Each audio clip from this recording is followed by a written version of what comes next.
Hey guys, on to video number 2. I think this one may be a bit shorter because I don't even know what I covered in my last video, but I'll start off by showing you the bonds. I'll actually tell you where I'm doing placement of them. So my bonds start right about here on each side of my head. It's just above the ears, but just below the kind of crown line.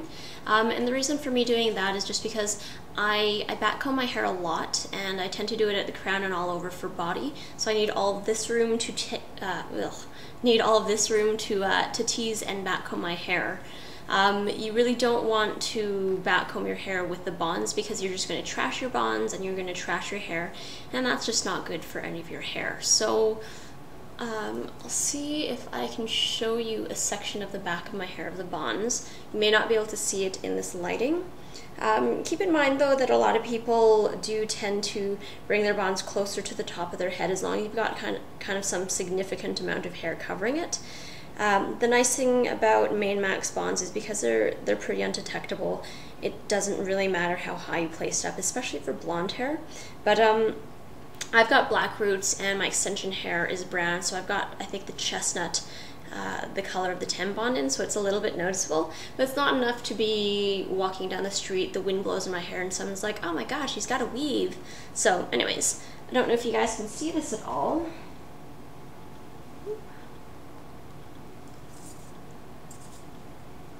So here's all my bonds. I kind of wanted to show you what the bonds look like after a fresh install because they're all going to be uniform and they're going to start in the same place. But you can probably see all this weird black hair that's grown out and then my bonds.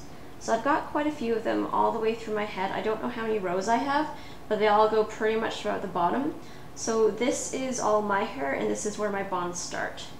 So I need all of this room to kind of tease my hair because having big hair at the crown is more important to me than having nice volume all over. So, I don't know. The other thing I want to mention is painting bonds to kind of stop your hair from shedding. So what I mean by painting bonds,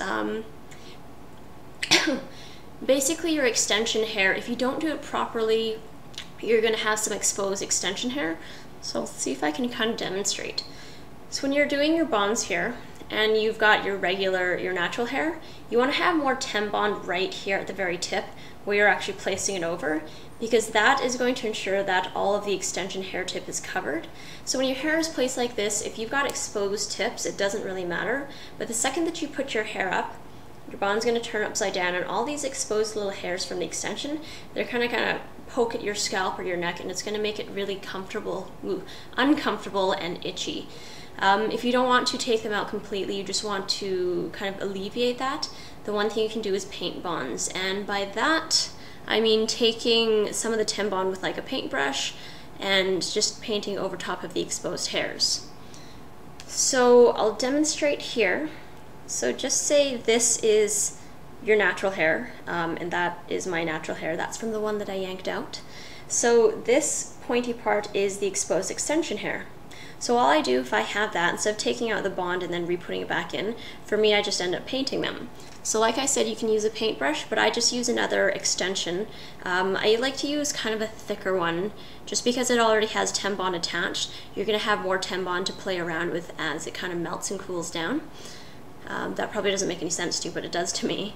So what you want to do is dip this into the Tem bond, let it warm up, bring it over here and kind of paint it into the crux, join it and kind of connect the hair to the new bond, and then I kind of paint over the rest of it at the very top, let it seep for a second, and then I just kind of pinch it together.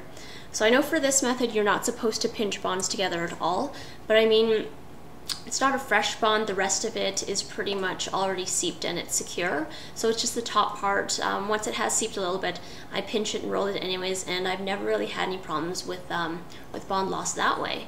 So that's just my own method. The other thing that makes installs a ton easier, as well as painting your bonds, is if you use that little circular guide that Tiffany has in her kits.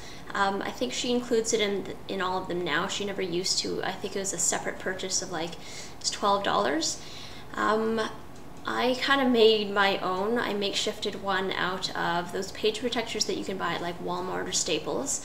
I don't know the exact material that she has. It's probably a little bit stiffer than what I use. But basically I take that 8.5 by 11 sheet, cut out a big circle. I think hers is a bit smaller. I made mine really big, like this big. All you have to do is punch a hole in the center and then cut a slit all the way to the very end.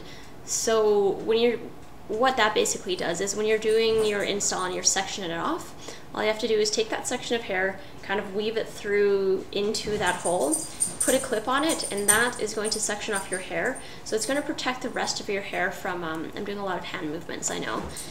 So when you're putting your bond on, and if the tampon actually drips onto something other than your natural hair, that little sheet protector is going to protect the rest of your hair from getting messed up. I didn't use that for my first install, and I ended up spending a lot of time taking out little tiny drops of tampon from my hair, so that made the install a little bit longer as well.